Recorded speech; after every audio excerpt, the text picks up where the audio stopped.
فرشتے سوالات کریں گے تو ان کے سوالات عربی میں ہوں گے، ہماری لینگویج میں پوچھے جائیں گے.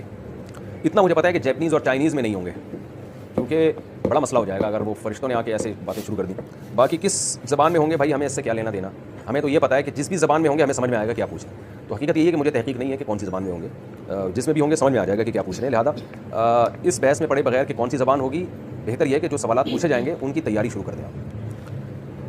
تہجد میں جہری قراءت. عابد احمد انڈیا سے پوچھتے ہیں مفتی صاحب کیا تہجد کی نماز جو ہم پڑھتے ہیں کیا اس میں ہم بلند آواز سے قراءت کر سکتے ہیں؟ جی ہاں بالکل کر سکتے ہیں. ہر وہ نماز جو اندھیرے میں پڑھی جاتی ہے نا اس میں جہر جائز ہے.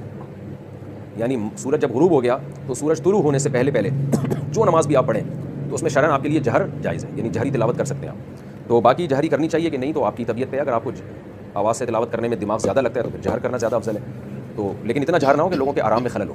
آپ تہجد پڑھ رہے ہیں، پتہ چلا اتنی اونچی آواز سے کہ محلے پڑوس والے بھی اٹھ گئے یا آپ کی بیگم سو رہی ہے وہ اٹھ جاتی ہے، بچے اٹھ رہے ہیں، تو پھر یہ جائز نہیں ہے اتنا جہر.